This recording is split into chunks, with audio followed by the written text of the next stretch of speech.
Hello नमस्कार बच्चों, स्वागत है आपका फ्री ऑनलाइन एकेडमी पे। जैसा कि आप जानते हैं, अभी हम कवर कर रहे हैं कक्षा 10वीं का NCERT विज्ञान का चैप्टर 8, जिसमें हम पढ़ रहे हैं जीव जनन कैसे करते हैं। और इस दौरान हमने लैंगिक, अलैंगिक, मुकुलन, हाइड्रा, पुनर्जनन, कायिक प्रबंधन, बीजाणु जनन, इन सब के बारे में हमने पहले बात कर लिए हैं। और अब हम बात करेंगे लैंगिक जनन की विधियां। अगर आपने पार्ट 1 नहीं देखा है तो इस वीडियो के डिस्क्रिप्शन में आपको लिंक मिल जाएगा, आप वहां से देख सकते हैं या फिर चैनल के प्लेलिस्ट में जाके देख सकते हैं। हम यहाँ पर हल करेंगे लैंगिक जनन की विधियां, और जो भी हमारे प्रश्न आएंगे हम उसको भी कवर करेंगे। तो लैंगिक जनन की विधियों को समझने के लिए हमें कुछ बिंदुओं को सबसे पहले समझना होगा। यहाँ पर एक बात मैं आपको बता दूं कि लैंगिक जनन है क्या। तो लैंगिक जनन और की विधि है क्या, लैंगिक जनन है क्या और लैंगिक जनन की विधि क्या है। तो यहाँ लैंगिक जनन को समझने के लिए एक आसान भाषा में आप ये समझिए, लैंगिक जनन की प्रक्रिया में दो विभिन्न प्राणियों की आवश्यकता होती है। आसान भाषा में कहें तो मेल और फीमेल दोनों की आवश्यकता होती है, यानी कि नर एवं मादा दोनों की आवश्यकता होती है। किसमें? लैंगिक जनन में। नर प्लस मादा। नर मीन्स मेल, है ना, मेल, और मादा मीन्स फीमेल। अब देखिए फीमेल, तो यहाँ पर एक बात समझने वाली बात यह है, यानी कि मेल मीन्स पुरुष, और ये स्त्री। समझिए, जब भी लैंगिक या अलैंगिक जनन का बात होता है तो सबसे ज़्यादा जो प्रभावशाली है वो लैंगिक जनन है। अलैंगिक जनन प्रक्रिया में कुछ ही ऐसे जीव होते हैं जो अलैंगिक जनन करते हैं, जिसका हमने पूरा का पूरा निचोड़ आपको पिछले पार्ट में करवा दिया। हम यहाँ पर लैंगिक जनन के ऊपर सिर्फ बात करेंगे कि आखिर लैंगिक जनन किस में होता है। तो लैंगिक जनन जितने भी जीव होते हैं इस धरती के ऊपर, उनमें से 90% जीव लैंगिक जनन का सहारा लेते हैं और अपनी संतति को बढ़ावा देते हैं, अपनी संतति का उत्पन्न करते हैं। यहाँ पर एक बात समझने वाली बात यह है कि लैंगिक जनन में क्या नर एवं मादा जब भाग लेते हैं तो क्या सब कुछ प्रक्रिया आसानी से हो जाती? नहीं, कुछ प्रक्रियाएं हैं जिनको हमें समझना है और एक एक करके हम समझेंगे, पूरा प्रोसेस को समझेंगे कि आखिर ये प्रक्रिया किस दौरान होती है। लैंगिक जनन के भीतर कुछ नए नए वर्ड मिलेंगे बुक के ऊपर, जिसे समझना थोड़ा कठिन हो जाता है, और सबसे पहले हम इसलिए उसको हम समझाएंगे। कि आइए अब हम थोड़ा सा देखते हैं नए वर्ड जो हमारे बुक के ऊपर दे रखे हैं। लैंगिक जनन प्रक्रिया में कुछ वर्ड ऐसे आएंगे जिसे हमें समझना पड़ेगा, और वो बेहद ही आसान है। नए वर्ड हैं तो समझ लेते हैं। सबसे पहले यहाँ पर आप देख पा रहे हैं नर युग्मक है और दूसरा है मादा युग्मक। और ये नर युग्मक और ये मादा युग्मक क्या है, आइए मैं आपको एक तस्वीर दिखाता हूँ, उससे आपको समझेंगे कि नर युग्मक मादा युग्मक क्या है। फिलहाल के लिए 2-4 और नए वर्ड हैं, उसको भी देखते हैं। देखिए यहाँ पे है एक लिंगी और ये है उभय लिंगी। यहाँ स्त्री केसर और इधर है पु केसर। बात समझ में आ रहा है? ये स्त्री केसर, ये पु केसर क्या है? ये वर्तिका, वर्तिकाग्र, अंडाशय, परागकोश, ये फूल के बारे में हमें क्या समझाना चाह रहा है वो भी मैं आपको बताऊंगा। फिलहाल के लिए आप यहाँ ये सुनिए कि कोई भी फूल या फिर कोई भी फल या फिर कोई भी पौधे, उसमें बीज कैसे लगते हैं आज मैं आपको ये भी बताऊंगा कि फूल पहले आता है और फिर उसमें फल लगते हैं। ठीक है, तो ये प्रोसेस भी मैं आपको बताने वाला हूँ इसी में। यहाँ 1-2 और वर्ड है।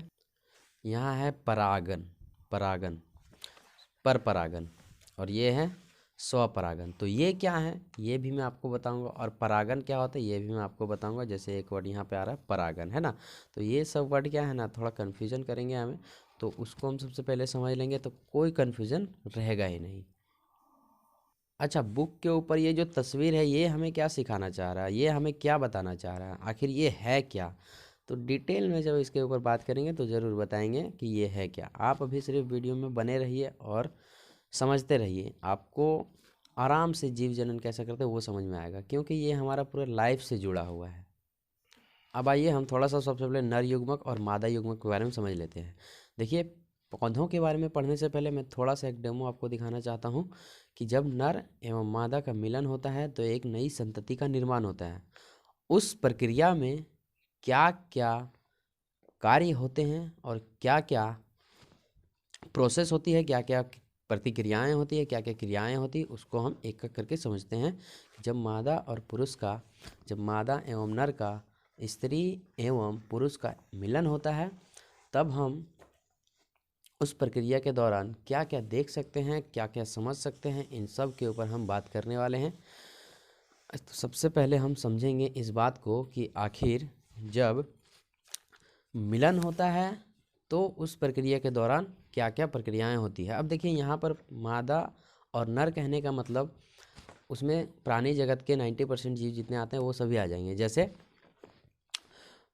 जैसे जैसे मुर्गा, मुर्गी, बछड़ा, बछड़ी, शेर, शेरनी और स्त्री पुरुष। तो ये क्या है, ये सब पुरुष के मामले, पुरुष के अंतर्गत आते हैं और ये सब स्त्री के अंतर्गत आते हैं।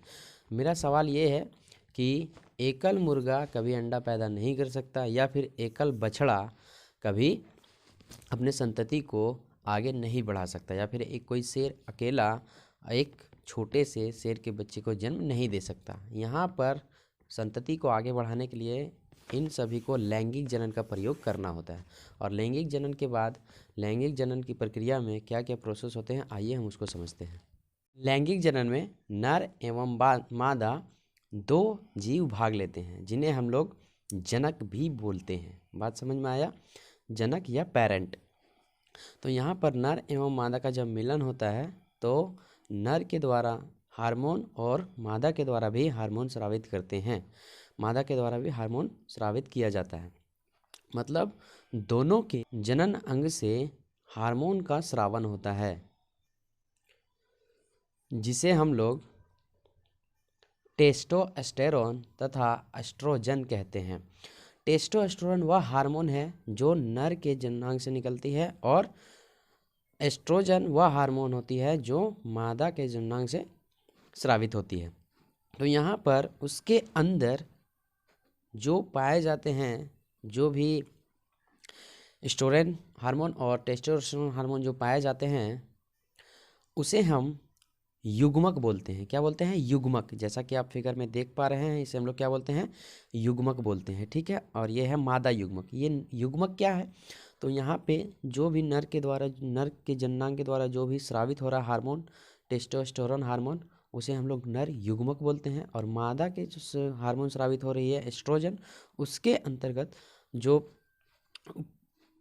एस्ट्रोजन पाए जाते हैं उसके अंदर, उसे हम लोग बोलते हैं मादा युग्मक। अभी मैं आपको इसका फिगर भी दिखाऊंगा कि ये नर युग्मक और मादा युग्मक होते कैसे हैं। इसे हम लोग इंग्लिश में मेल गैमेट्स और फीमेल गैमेट्स कहते हैं। जब दोनों का आपस में मिलन होता है तो इस मिलने की प्रक्रिया को हम निषेचन कहते हैं। निषेचन क्या कहते हैं, निषेचन। इसे याद रखें, बच्चे बहुत ज़्यादा कन्फ्यूजन करते हैं कि निषेचन होता क्या है। तो जब नर युग्मक और मादा युग्मक आपस में मिल जाते हैं तो इसे हम लोग क्या कहते हैं, निषेचन कहते हैं। जैसा कि आप फिगर में देख पा रहे हैं, इंग्लिश में इसे फर्टिलाइजेशन कहते हैं। क्या कहते हैं, फर्टिलाइजेशन। बात समझ में आया। जब नर एवं मादा का मिलन होगा तो नर के द्वारा नर युग्मक और मादा के द्वारा मादा युग्मक का स्रावन होगा, और आपस में जब दोनों मिलेंगे तो ये बनाएंगे युग्मनज। बात समझ में आया। देखिए, अकेला अकेला रहता तो युग्मक, और मिल गया तो युग्मनज। ठीक है, ये युग्मनज के मिलने की प्रक्रिया को हम लोग निषेचन कहते हैं। क्या कहते हैं, निषेचन। अभी हम आगे देखेंगे कि ये जो युग्मनज है आगे चल के भ्रूण में विकसित होगा, और भ्रूण से फिर बेबी में विकसित होगा, और फिर वह नई संतति का निर्माण करेगा, और वह संतति फिर बाहर आके इस दुनिया के चकाचौंध में खो जाएगा। बात आया समझ में। तो यहाँ तक आशा करते हैं आपको समझ में आया होगा। अब थोड़ा सा हम देखते हैं कि नर युग्मक का फिगर और मादा युग्मक का फिगर होता कैसे है। युग्मनज को हम लोग जाइगोट बोलते हैं इंग्लिश में। यहाँ आप कुछ फिगर देख पा रहे हैं, तो यहाँ जैसे कि आप देख पा रहे हैं कि ये है टेस्टोस्टेरोन हार्मोन, और टेस्टोस्टेरोन हार्मोन के अंदर ये जो आप छोटे छोटे देख रहे हैं डिजाइन नुमा मछली जैसे तैर रही है, ये है स्पर्म, जिसे हम लोग युग्मक बोलते हैं। और ये जो युग्मक है ये नर युग्मक है। ठीक है, तो नर युग्मक का ये जो फिगर है कुछ इस टाइप का रहता है, आप यहाँ भी देख पा रहे होंगे। तो दोनों सेम है। ठीक है, अब हम थोड़ा सा देखते हैं मादा युग्मक का चित्र कैसा होता है। यही दोनों का जब मिलन होता है तब वह प्रक्रिया फर्टिलाइजेशन यानी कि निषेचन कहलाता है। और निषेचन के बाद वह भ्रूण में विकसित होता है और फिर बाद में बेबी। तो ये प्रक्रिया पूरे 9th मंथ की होती है, जो कि निषेचन के बाद से आरंभ हो जाती है। और ये है मादा युग्मक। ठीक है, कुछ इस तरीके से रहता है। ये फिगर बहुत ही छोटा होता है, यहाँ पे आपको जूम आउट करके दिखाया जा रहा है। ठीक है, तो ये है मादा युग्मक। अब हम दोनों को एक साथ में देखते हैं। देखिए, दोनों का जो फिगर होता है कुछ इस तरीके से होता है। ये है मादा युग्मक और ये है नर युग्मक। तो इस तरह का ये हमको जूम आउट करके दिखाएगा। असल में ये इतने छोटे होते हैं, इतने नग्न होते हैं कि इन्हें हम लोग नंगे आंखों से नहीं देख सकते, खुले आंखों से नहीं देख सकते। सूक्ष्मदर्शी की सहायता से हम इन्हें देख सकते हैं। ठीक है, यहाँ पर ये जो दिखाया गया है इसके बहुत सारे नाम हैं, तो इसको अभी हमें नहीं जानना है। फिलहाल के लिए आप ये जानिए कि ये नर युग्मक है और ये मादा युग्मक है। अच्छा, इन दोनों के अलग अलग नाम भी हैं। ठीक है, तो मैं आपको यहाँ बता देता हूँ। इसके नाम है शुक्राणु और इसके नाम है अंडाणु। बात समझ में आया? इसका नाम शुक्राणु और इसका नाम अंडाणु। तो ये है नर युग्मक और ये है मादा युग्मक। तो नर युग्मक के नाम जो हैं वो है शुक्राणु और मादा युग्मक जो नाम है उसे कहते हैं अंडाणु। ऐसा इसलिए क्योंकि ये अंडे के समान दिखती है, इसलिए अंडाणु बोलते हैं। ठीक है, तो आप ऐसे याद रख सकते हैं। बताते चलें कि जब निषेचन की प्रक्रिया शुरू होती है तब उस प्रक्रिया के दौरान नर जननांग के द्वारा शुक्राणु जब आती है तो अंडाणु के साथ मिलती है और शुक्राणु बहुत ज़्यादा संख्या में आती है, लेकिन अंडाणु के साथ एक ही शुक्राणु निषेचन करती है, एक ही शुक्राणु मिलती है। शुक्राणु बहुत सारे आते हैं लेकिन सभी आते, इनकी ताप सहने की क्षमता इतनी कम होती है कि अंडाणु के पास आते आते ये सारे मृत हो जाते हैं और एक ही कोई जीवित बचता है। कभी कभी आप देखते होंगे कि किन्हीं के यहाँ जुड़वा बेबी हुआ है। तो जुड़वा बेबी होने का कारण यह है कि उस निषेचन की प्रक्रिया के दौरान 2 शुक्राणु अंडाणु तक के पास पहुँचे होंगे और निषेचन की प्रक्रिया दोनों शुक्राणु अंडाणु के साथ मिलकर हुई होगी। लेकिन ऐसा केस बहुत रेयर केसों में देखने को मिलता है, बहुत कम, है ना। असल में अधिकांश 99.9% चांसेस होते हैं 1 शुक्राणु ही जीवित रहते हैं अंडाणु तक पहुँचते पहुँचते। और इस प्रक्रिया को हम अच्छे से और समझाएंगे मानव जनन तंत्र के ऊपर जब हम आगे इसको पढ़ेंगे। फिलहाल के लिए हम इसको इतना समझ लिए कि नर युग्मक क्या है, मादा युग्मक क्या है, इसके नाम क्या क्या हैं। बात इतना समझ में आ गया। निषेचन की प्रक्रिया भी आपको समझ में आ गई। आशा करते हैं यह प्रोसेस आपको समझ में आया होगा। अगर नहीं समझ में आया तो एक बार और देखिए, आपको ज़रूर समझ में आएगा। ठीक है, अब हम बढ़ते हैं आगे पर क्वेश्चंस और आंसर के ऊपर देखते हैं हमें क्या देखने को मिलता है क्या। तो फ्रेंड, हम लोग नर युग्मक और मादा युग्मक आराम से समझ चुके हैं, इसमें कोई दिक्कत नहीं है आपको। अब बढ़ते हैं थोड़ा सा आगे और देखते हैं हम आगे हमें क्या देखने को मिलता है। इस प्रक्रिया को बेहतरीन तरीके से हम समझेंगे जब हम नर जनन तंत्र एवं मादा जनन तंत्र के बारे में आपको पढ़ाएंगे, तब आपका जो भी कन्फ्यूजन है वो भी क्लियर हो जाएगा। ठीक है, आपसे एक रिक्वेस्ट है कि आप एक बार बुक को रीडिंग कर लें। ठीक है, अब हम थोड़ा सा रिवर्स आते हैं और देखते हैं कि पौधों में लैंगिक जनन कैसे होती है और वहाँ पे कौन कौन सी प्रक्रियाएं होती हैं। ठीक है, अब हम समझते हैं इसके बारे में। हम पौधों में लैंगिक जनन को समझने के लिए एक फूल का सहारा लेंगे और देखेंगे कि फूलों में लैंगिक जनन की प्रक्रिया कहाँ से आरंभ होती है। जी हाँ, फूलों में भी लैंगिक जनन होती है। तो हम इसके ऊपर डिटेल में बात करेंगे। आपको बस अच्छे से वीडियो को ध्यान में देखना, आपको एक एक चीज़ क्लियर होता जाएगा। ठीक है, आइए अब हम बात करते हैं इस टॉपिक के ऊपर। नर युग्मक एवं मादा युग्मक हम समझ चुके हैं। अब आइए आते हैं आगे। नया वर्ड है एक लिंगी और उभयलिंगी। तो यहाँ पर एक लिंगी क्या होते हैं, उभयलिंगी क्या होते हैं, समझिए। पौधों के अंदर जो फूल लगे होते हैं उसमें एक लिंगी और द्विलिंगी पाई जाती है। ये एक लिंगी और द्विलिंगी क्या है तो मैं आपको बता दूं, आप एग्जाम्पल पढ़ के भी समझ सकते हैं। जैसे यहाँ पे दिया हुआ है, जब पुष्प में पुंकेसर अथवा स्त्री केसर में से कोई एक जननांग उपस्थित होता है तो पुष्प एक लिंगी कहलाते हैं। बात समझ में आया? मैंने आपको क्या कहा है कि पौधों के अंदर स्त्री केसर एवं पुंकेसर दोनों पाए जाते हैं। अभी ये स्त्री केसर क्या है, पुंकेसर क्या है, उसको भी समझाऊंगा, पहले समझिए।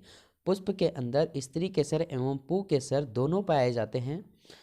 अगर दोनों पाए जाएंगे तो हम लोग उसे उभयलिंगी कहेंगे या फिर द्विलिंगी कहेंगे। बात समझ में आ रहा है? उभयलिंगी या द्विलिंगी। जब पुष्प में पुंकेसर अथवा स्त्री केसर में से कोई एक जननांग उपस्थित होता है तो पुष्प एक लिंगी कहलाते हैं। जैसे पपीता और तरबूज, ये इसके एग्जाम्पल है। पपीता और तरबूज जो है एक लिंगी पौधे हैं।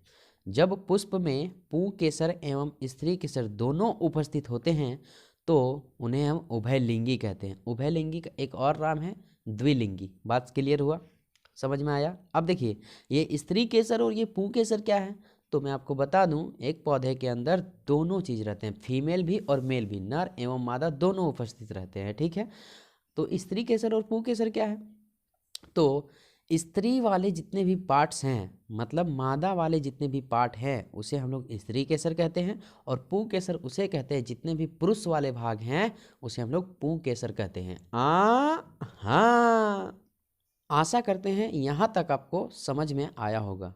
एक बात आप दिमाग में डालिए कि फूल के अंदर यानी कि पौधे के अंदर दोनों स्थित होते हैं, स्त्री और पुरुष, यानी कि मेल और फीमेल। बात समझ में आ रहा है, नर एवं मादा। लेकिन पौधों के अंदर मादा वाले भाग को स्त्री केसर कहते हैं और पुरुष वाले भाग को पुंकेसर कहते हैं। इसके अंदर हम सारा चीज़ आपको दिखाएंगे कि स्त्री केसर कहाँ स्थित होता है और पुंकेसर कहाँ स्थित होता है। इस पिक्चर के माध्यम से बहुत से बच्चे समझ नहीं पाते हैं, लेकिन समझना बहुत ही आसान है। इसी को मैं डिफाइन करके आगे समझाऊंगा और इनके कुछ कुछ नाम भी हैं, उसको भी मैं आपको बताऊंगा, जो कि एग्जाम की दृष्टि से 1 नंबर के क्वेश्चंस बन जाते हैं और इस बार बनने के चांसेस बहुत ही ज़्यादा है। ठीक है, अब आते हैं थोड़ा सा एक फिगर के ऊपर और उसमें चलते हैं। पहले हम इनके नामों को समझ लेते हैं। ठीक है, पुष्प को देख के आप समझ गए होंगे ये किस पेड़ का पुष्प है, ये कौन सा पुष्प है। सो आप कमेंट करके हमें बताएं कि ये जो पुष्प है अभी आप बुक में देखें हैं उसी को हम ड्रॉ किए हैं। और अगर आपको पता है ये कौन सा पुष्प है तो आप कमेंट कीजिए। मैं देखना चाहता हूँ कि आप इस पुष्प को पहचान पाए हैं या नहीं। तो इसके कुछ नाम हैं, जैसा कि आप देख पा रहे हैं, फूलों के 4 महत्वपूर्ण भाग। ये कौन कौन से भाग हैं, आइए हम सबसे पहले देखते हैं। तो इनके पहला भाग है बाह्य दलपुंज, जिसे हम लोग कैलिक्स कहते हैं। फिर है दलपुंज, जिसे हम लोग कोलोरा कहते हैं। फिर है पुमंग, जिसे हम लोग एंड्रोसियम कहते हैं। फिर जायांग, जिसे हम लोग गाइनोसियम कहते हैं। देखिए, पुमंग जो होता है वो नर वाले भाग को बोलते हैं और जायांग बोलते हैं मादा वाले भाग को। ठीक है, अभी हम आगे पढ़ेंगे डिफाइन करके कि नर वाले भाग और मादा वाले के भाग में कितने और भाग हैं। ठीक है, क्योंकि नर वाले भाग में हमें कुछ भाग पढ़ने हैं और मादा वाले भाग में भी कुछ भाग पढ़ने हैं। अब हम आइए देखते हैं बाह्य दलपुंज, दलपुंज, पुमंग, जायांग ये पुष्प के अंदर कहाँ स्थित होते हैं। जैसा कि आप फिगर में देख पा रहे हैं, ये होता है बाह्य दलपुंज। देखिएगा, जब आप कोई सा भी फूल देखिएगा, गुलाब का फूल या फिर गेंदा वाला फूल, कोई सा भी फूल देखिए, सूरजमुखी वाला फूल, तो ये जो आवरण है ये पत्ती के समान होते हैं, इसे हम लोग बोलते हैं बाह्य दलपुंज। ठीक है, आइए हम इसको एक इमेज के माध्यम से समझते हैं कि बाह्य दलपुंज आखिर होता क्या है। यहाँ से अगर आप नहीं समझ पा रहे हैं तो ओरिजिनल इमेज में समझिए। देखिए, ये है गुलाब का फूल और ये जो पंखुड़े आपको नीचे दिख रही है इसी को हम बोलते हैं दलपुंज। आशा करते हैं दलपुंज आपको समझ में आया होगा कि दलपुंज स्थित कहाँ होता है। ठीक है, ठीक है, बाह्य दलपुंज आपको समझ में आ गया कि क्या होता है क्या नहीं होता है। दूसरा में है दलपुंज, जिसे हम लोग इंग्लिश में कोलोरा कहते हैं। ये कोलोरा कहाँ पे होता है, तो देखिए ये है दलपुंज, जिसे हम लोग पंखुड़ी कहते हैं। ठीक है, दलपुंज यानी कि हम लोग पंखुड़ी कहते हैं। गुलाब का फूल अगर देखे होंगे तो एक एक करके पंखुड़ी आप उखाड़ उखाड़ के फेंकते हैं, बहुत मज़ा आता है ना, बहुत मज़ा आता है। बात समझ में आया। तो ये है तो है पंखुड़ी। देखिएगा कि पंखुड़ी जो होते हैं बहुत ही कोमल होते हैं। आइए अब हम आपको दलपुंज यानी कि पंखुड़ी दिखाते हैं कि पंखुड़ी कहाँ पे होता है। ये जो आप रोज़ का फिगर देख रहे हैं ये है पंखुड़ी आपका। आशा करते हैं ये पंखुड़ी आपको समझ में आया होगा। क्या बात करते हैं सर, ये पंखुड़ी नहीं समझेंगे हम लोग? हाँ हाँ, समझते हैं। तो बस पंखुड़ी को ही दलपुंज कहा जाता है और ये जो है ये है बाह्य दलपुंज और ये पंखुड़ी जो आपको दिख रहा है इसे कहते हैं दलपुंज। आशा करते हैं ये चीज़ आपको समझ में आया होगा। अब है तीसरा है पुमंग, जिसे हम लोग इंग्लिश में एंड्रोसियम कहते हैं। आइए पुमंग क्या होते हैं, पुमंग को देखते हैं। तो देखिए, ये जो आपको सारे के सारे खड़े खड़े दिख रहे हैं 1 2 3, ये सब क्या है, पुमंग है और इधर वाले भी पुमंग ही कहलाएंगे। ठीक, ये सब क्या है, पुमंग है। तो पुमंग समझ में आ गया। जो भी आपके साइड साइड से निकला हुआ रहता है उसे हम लोग पुमंग कहते हैं। ओरिजिनल फिगर में हम आपको दिखाएंगे कि पुमंग कैसे होते हैं। और चौथा जो पार्ट है, मेन पार्ट है, वो है जायांग, जिसे हम लोग गाइनोसियम कहते हैं। ये जायांग कहाँ स्थित होते हैं वो भी देखिए। तो देखिए ये जो आपको एक बीच में पार्ट दिख रहा होगा कि ये पार्ट है यहाँ से यहाँ उतरा हुआ है, तो ये जो एक है इसी को जायांग बोलते हैं, और ये भी जायांग है और ये भी जायांग है। कहने का मतलब ये जो बीच का भाग निकला हुआ है ये जायांग है, और ये पार्ट होता है स्त्री वाला पार्ट, यानी कि फीमेल पार्ट्स होता है। और ये जो पूमंग देख रहे हैं वो है मेल पार्ट्स, जैसा कि आप नीचे देख पा रहे होंगे यहाँ पे कि पूमंग के आगे नर लिखा हुआ है और जायांग के आगे मादा लिखा हुआ है। मतलब एक पुष्प के अंदर, जो कि हमने बात किया था कि एक पुष्प के अंदर दोनों उपस्थित होते हैं, स्त्री केसर एवं पुंकेसर दोनों, यानी कि मेल और फीमेल दोनों उपस्थित होते हैं। तो जैसा कि आप देख पा रहे हैं फिगर के ऊपर, यहाँ पे दोनों उपस्थित है। इसे हम लोग, जो आपको इस तरह की संरचना दिख रही है, इसे हम लोग पूमंग कहते हैं, और जो बीच वाला भाग है इसे हम लोग जायांग कहते हैं। ये जायांग है स्त्री वाला भाग और पूमंग है नर वाला भाग। आइए हम इसको थोड़ा सा नोट में देखते हैं कि नोट में यहाँ पे कुछ लिखा हुआ है, इसको थोड़ा पढ़ते हैं। यहाँ दिया है फूलों के नर भाग को पूमंग तथा मादा भाग को जायांग कहते हैं। बात क्लियर हो गया? फूलों के नर भाग को पूमंग और मादा भाग को जायांग कहते हैं। ऐसा इसलिए क्योंकि एक फूल के अंदर दोनों उपस्थित रहते हैं। इस बात को आप नोट कीजिएगा, ठीक है। एक फूल के अंदर दोनों रहते हैं, मेल और फीमेल दोनों। तो मेल वाले भाग को हम लोग पूमंग कहेंगे और जायांग वाले, स्त्री वाले भाग को, फीमेल वाले भाग को जायांग कहेंगे। याद कैसे रखेंगे? देखिए मेल मीन्स पुरुष, और यहाँ पर नर वाले भाग को क्या बोलता है? पूमंग। तो पू से पुरुष, पू से पूमंग, ऐसे आप याद रख सकते हैं। अब देखिए यहाँ पे एक और नोट हमें देखने को मिल रहा है। नोट में क्या है? किसी भी पुष्प में या फूल में नर एवं मादा दोनों लिंग उपस्थित होते हैं, जैसा कि हमने आपको पहले बता दिया है, ठीक है। किसी भी फूल के अंदर नर एवं मादा दोनों उपस्थित होते हैं। अभी मैं आपको बताऊंगा कि फूल से फल कैसे लगते हैं। यहाँ एक और नोट है, फूलों के नर भाग को पुंकेसर तथा मादा भाग को स्त्री केसर कहते हैं। इस बात को हमने बुक के ऊपर डिस्कस किया है कि फूलों के नर भाग को पुंकेसर तथा स्त्री वाले भाग को, मादा वाले भाग को स्त्री केसर कहते हैं। और इसे याद रखना बहुत ही आसान है। मादा मीन्स स्त्री, और फूल के पुष्पों के मादा वाले भाग को हम लोग स्त्री केसर कहते हैं। तो इस बात को आप ध्यान में रखेंगे। इसे हम फूल के ऊपर समझेंगे कैसे? तो यहाँ समझिए, देखिए स्त्री केसर और पुंकेसर के 2-3 भाग होते हैं, जिसे समझना बेहद जरूरी है। तो यहाँ पर ये जो बीच वाला भाग देख रहे हैं, ये सारा का सारा भाग स्त्री केसर का है, ठीक है। स्त्री केसर के भी नाम होते हैं, जिसे हम लोग समझेंगे, और जो पुंकेसर होते हैं उसके भी 2-4 भाग होते हैं, जिसे भी हम समझेंगे। तो यहाँ पर मैंने आपको पहले भी बता दिया, ये सारे जो संरचनाएं दिख रही है ये सारे मेल वाले हैं, है ना, सब पुंकेसर वाले हैं। और ये जो बीच का आपको दिख रहा है कुछ इस अंडाशय टाइप का और इस तरह से उभरा हुआ, और यहाँ कुछ दिख रहा है, ये है पूरा का पूरा स्त्री केसर। इसीलिए इधर से साइड में ऐसे करके ये पूरा दिखाया गया कि मतलब ये जो वर्तिकाग्र है, वर्तिका है और अंडाशय है, ये पूरा का पूरा भाग स्त्री केसर का है। और इधर जो भाग आपको दिखाया जा रहा है, परागकोश, तंतु, दल, पंखुड़ी, बाह्य दल, इसे हम लोग कहते हैं पुंकेसर, मेल वाला भाग। समझ में आया बात को? बात समझ में आ रहा है? अब हम आगे बढ़ते हैं, देखते हैं आगे हमें क्या दे रखा है। आगे पढ़ने से पहले एक और नाम जान लीजिए। ये जो यहाँ पे आप देख पा रहे हैं लोटा टाइप का संरचना जो आपको दिख रहा है, घड़ा टाइप का, इसे हम लोग पुष्पासन कहते हैं। पुष्पासन, आसन मतलब क्या होता है? जिसमें हम लोग बैठते हैं, और यहाँ पे क्या है, इसी के ऊपर पूरा पुष्प बैठ रहा है, मतलब ये क्या हो जाएगा? पुष्पासन हो जाएगा। और ये जो आपको कली दिख रहा है, ये जो आपको डंडी दिख रहा है, इसे हम लोग वृहंत कहते हैं। क्या कहते हैं? वृहंत। इसी को पकड़ के आप किसी को रोज़ देते हैं, गिफ्ट करते हैं, ये तेरे लिए है ना। तो ये इसी को पकड़ के कहते हैं, वृहंत को पकड़ के, जैसे गुरोज का फूल को पकड़ते हैं कुछ इस तरीके से, ये तुम्हारे लिए एकदम बैठ के स्टाइल से देते हैं आप लोग, है ना। तो इसे हम लोग वृहंत कहते थे। ये छोटी सी जानकारी थी। वैसे मेन 4 भाग आपको याद रखना है कि बाह्य दलपुंज, दलपुंज, पूमंग, जायांग। अब बढ़ते हैं आगे कि पूमंग के 3 भाग हैं और जायांग के भी 3 भाग हैं। वो कौन कौन से भाग हैं, आइए समझते हैं। वीडियो अच्छा लग रहा होगा तो एक लाइक कर दीजिएगा आप, ठीक है, और दोस्तों के साथ शेयर कर दीजिएगा। अब देखिए यहाँ समझते हैं पूमंग, यानी कि एंड्रोसियम, जिसे मेल पार्ट्स कहते हैं, इसे मेल पार्ट। इसमें होते हैं पुंकेसर होते हैं, परागकोश होते हैं और परागकण होते हैं। ये पुंकेसर, परागकोश, परागकण होते कहाँ हैं और दिखते कैसे हैं, आइए हम उसको देखते हैं। तो सबसे पहले ये पुंकेसर, जितने भी आपको खड़ा खड़ा दिख रहा है, ये सब क्या है? पुंकेसर हैं। पुंकेसर है ना, मतलब पुरुष वाले भाग हैं ये, ठीक। और ये है परागकोश। यहाँ पे जो आपको एकदम लास्ट में दिख रहा है कुछ गोल टाइप का इस तरह की संरचना जो बनी, इसे हम लोग कहते हैं परागकोश। और ये है परागकण, इसके अंदर जो भी कण होते हैं इसे हम लोग परागकण कहते हैं। बात समझ में आया। अब थोड़ा देखते हैं जायांग यानी कि गाइनोसियम, ये फीमेल पार्ट है। जायांग के अंदर एक अंडाशय होता है, वर्तिका होता है और वर्तिकाग्र होता है। तो यहाँ पर देखिए अंडाशय जो है इस वाले भाग को हम लोग अंडाशय बोलते हैं, ठीक है। अब थोड़ा सा अगर ऊपर उठतेंगे तो फिर हमको मिलेगा वर्तिका, इसके ऊपर वाले भाग को हम लोग क्या बोलते हैं, वर्तिका। मतलब ये जो आपको लाइनिंग दिख रहा है इसे हम लोग वर्तिका कहते हैं। और वर्तिकाग्र, ये जो आपको पूरा दिख रहा है इसे हम लोग वर्तिकाग्र कहते हैं। बात समझ में आया। इस पिक्चर से आपको पूरा डिटेल में क्लियर समझ में आ जाएगा कि पुष्प के अंतर्गत मेल एवं फीमेल लिंग दोनों उपस्थित होते हैं। तो ये आपका है मेल और ये है फीमेल, और ये जो बीच वाला भाग आप देख रहे हैं ये है फीमेल।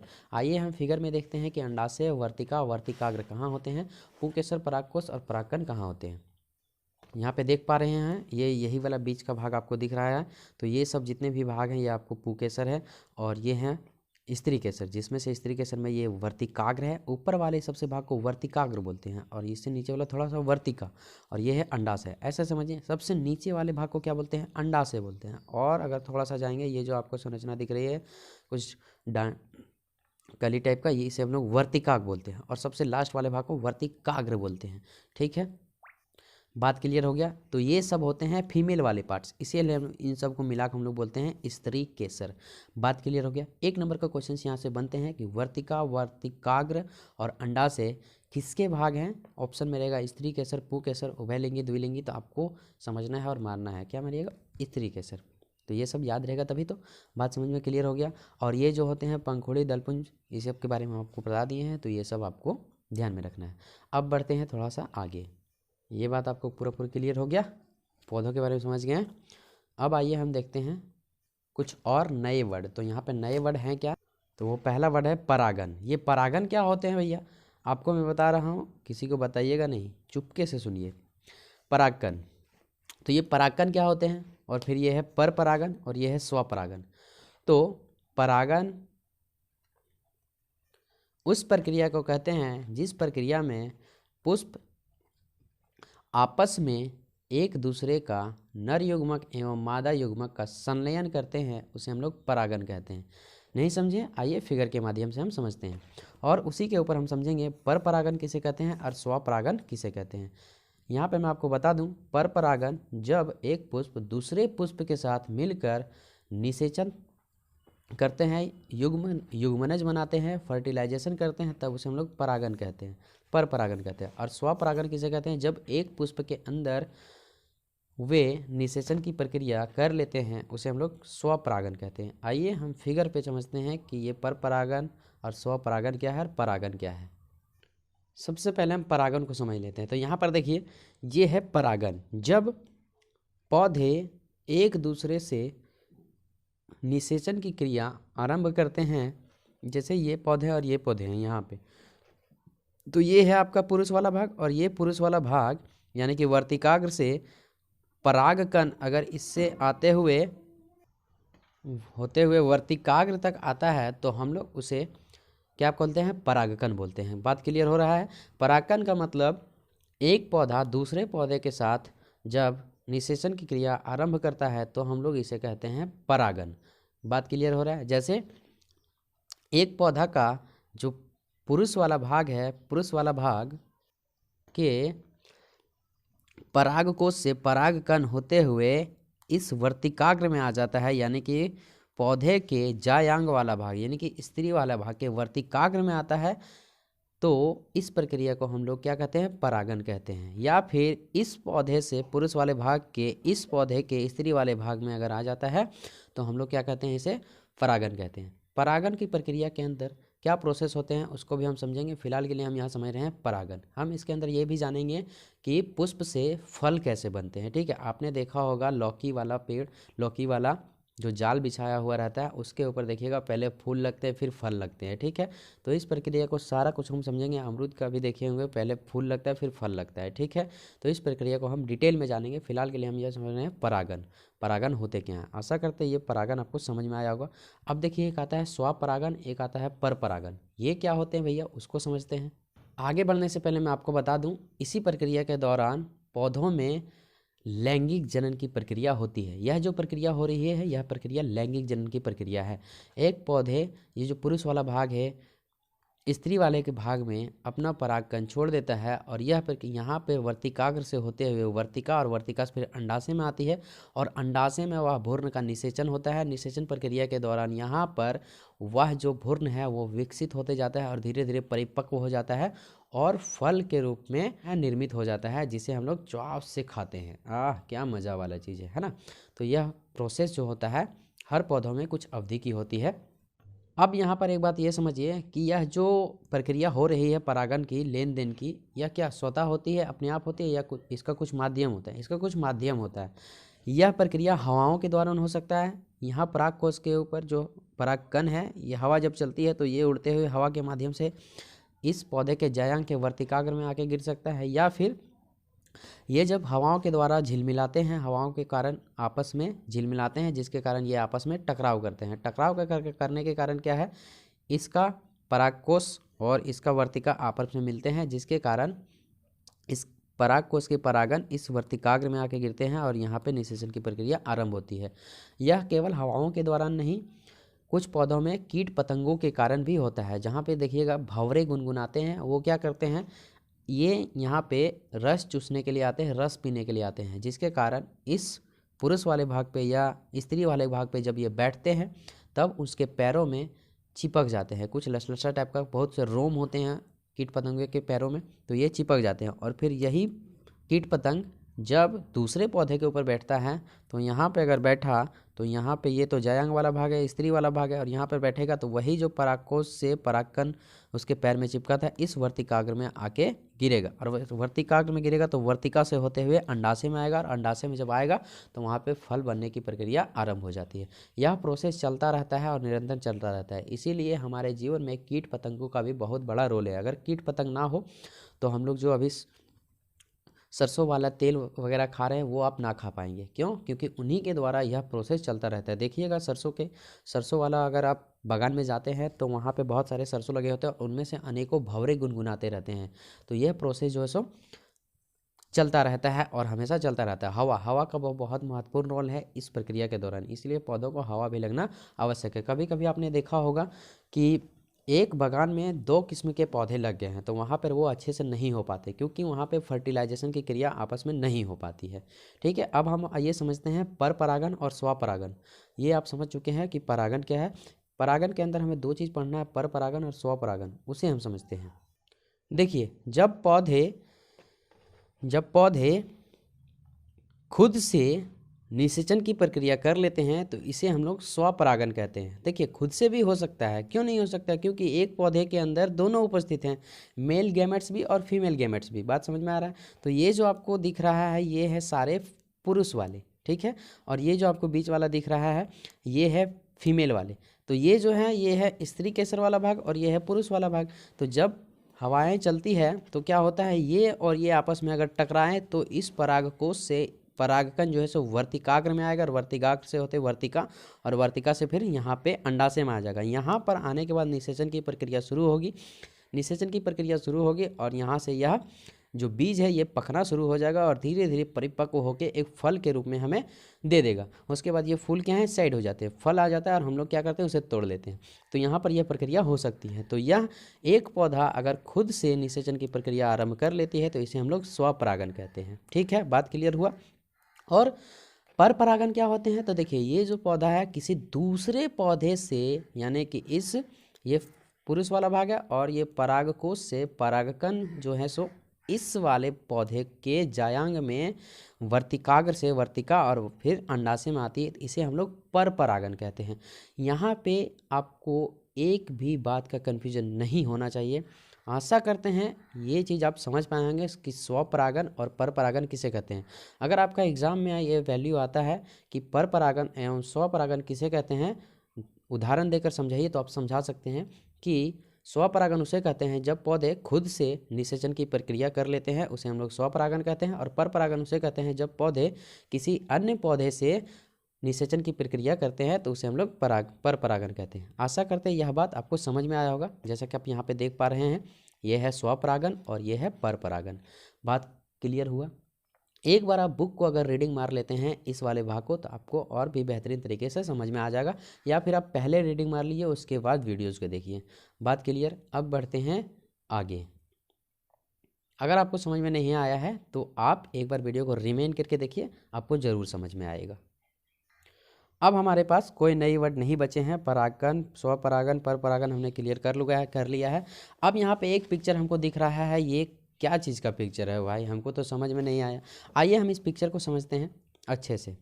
ये जो पिक्चर आपको दिखाई दे रहा है ये है एक पुष्प वाला भाग, और ये जो भाग है वो है स्त्री वाला, है ना, फीमेल गेमेट्स वाला भाग है। आइए हम देखते हैं इसमें हमें क्या समझाने की कोशिश की जा रहा है। तो यहाँ पे आप जैसा कि देख पा रहे हैं नीचे लोटा टाइप का आपका गोल बना हुआ है। ये जो प्रोसेस है, यह प्रोसेस जायांग में होने वाले प्रोसेस को हमें दिखाया जा रहा है। तो ये जो है अंडाशय है, ये है ना, ये है अंडाशय, ठीक है। और ये जो आप देख पा रहे हैं ये है मादा युग्मनज। यही जो है सो फल है, यही जो है परिपक्व होकर आगे जाके फल के रूप में निर्माण करेगा। ये चाहे कोई सा के फूल हो सकता है ना।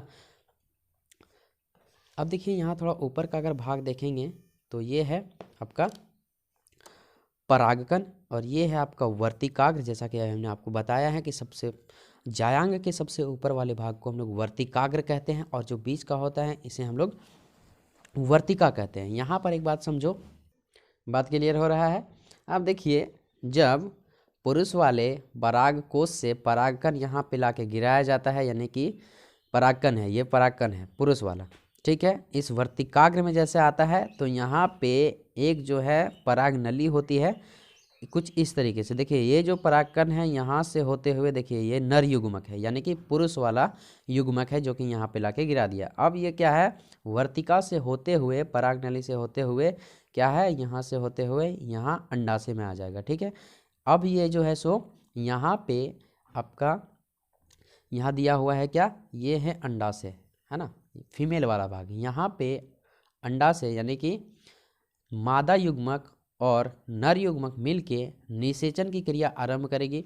निषेचन की क्रिया के दौरान यहाँ पर जब दोनों मिलेंगे तो यहाँ पर ये युग्मक बन जाएंगे, ठीक है।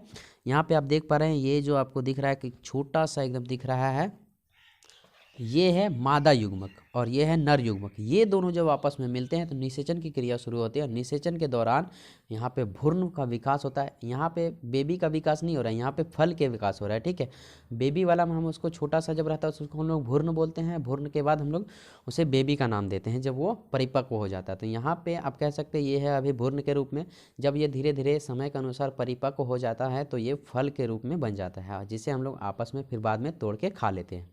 आशा करते हैं ये चीज़ आपको समझ में आया होगा, यह प्रोसेस आपको समझ में आया होगा कि कुदरत का कितना बनाया हुआ एक यह अनमोल तोहफा है हमारा पूरा पृथ्वी, जिसके अंदर सारी प्रक्रियाएं होती है। यह प्रक्रिया को जिसने पता लगाया उसका हम नमन करते हैं। हम लोग को क्या लगता है कि बस हम लोग पेड़ लगाएं, पौधा बड़ा हुआ, पौधा लगाएं, पौधा बड़ा हुआ, उसमें से फल लगें, फिर हम लोग छोटा छोटा बोलते हैं अरे जिल्ली है अभी। तो वो जो है सभी भ्रूण के रूप में है। परिपक्व होने दो, पकने दो, उसके बाद आप खाओ तो बहुत अच्छा लगेगा, टेस्टी लगेगा। जिस प्रकार मनुष्यों में संतति को बढ़ावा देने के लिए लैंगिक जनन अपनाया जाता है, उसी प्रकार पौधों में फल को उत्पन्न करने के लिए, फल का निर्माण करने के लिए पौधों में भी लैंगिक जनन होता है। होता कैसे है इस बात को आप अच्छे से समझ गए हैं। आशा करते हैं समझ गए होंगे, और अगर समझे होंगे तो एक कमेंट आप ज़रूर कीजिएगा, ठीक है, कि हमें समझ में आ रहा है। तभी हम समझेंगे कि ये जो मेरा पढ़ाने का थोड़ा तरीका है वो बहुत हद तक अच्छा है, ठीक है। क्योंकि अपने में किसी को गलती नज़र नहीं आती है। अगर आपको कोई सुझाव है, कोई आपका राय है तो आप कमेंट बॉक्स में लिख सकते हैं। अगले वीडियो में हम आपको उसमें भी बेहतर करने की कोशिश करेंगे। हमसे जितना हो पा रहा है हम उतना कर रहे हैं आपको समझाने के लिए, ठीक है। पढ़ना है तो थोड़ा अच्छे से पढ़िए, बाकी एग्ज़ाम्स में जो भी आते हैं उसे आप कर ही लेंगे। यहाँ पे जो प्रोसेस आपको दिख रहे हैं आप इसे पढ़ सकते हैं, ठीक है। यहाँ पे ये एक चना का दिया गया है। जब चना, ये कुछ नहीं है, चना वाला प्रोसेस है, ये चना का एक भाग है। जब आप इसमें ये बताया गया है कि जब चना को आप पानी में भिगोने के लिए रख देते हैं रात भर तो उसमें अंकुरन आ जाती है, ठीक है। तो ये सब तो हम लोग देसी हैं और ये सब हम लोग तो भली भांति जानते हैं, कोई प्रॉब्लम नहीं होना चाहिए, ठीक। अगर आपका कोई त्रुटि है या फिर कोई क्वेश्चन है आपको तो आप कमेंट कर सकते हैं, उसके ऊपर हम जवाब ज़रूर देंगे। अब हम आगे देखेंगे तो आगे है पौधों के बाद हमें नर जनन के तंत्र के बारे में पढ़ना है, मादा जनन तंत्र के बारे में पढ़ना है। तो यह जो प्रोसेस है मैं अगले वीडियो में लेकर आऊँगा और उसमें हम कुछ क्वेश्चंस आंसर भी करेंगे। तो यहाँ पे ये पूरा का पूरा जो है सो आपको प्रोसेस समझ में आ चुका है। ठीक है, आशा करते हैं यह वीडियो आपको पसंद आया होगा। अगर वीडियो में आप नए हैं तो दोस्तों के साथ शेयर कर दीजिए और लाइक कर दीजिएगा। ठीक है, मिलते हैं अगले वीडियो में, तब तक के लिए thank you and bye bye.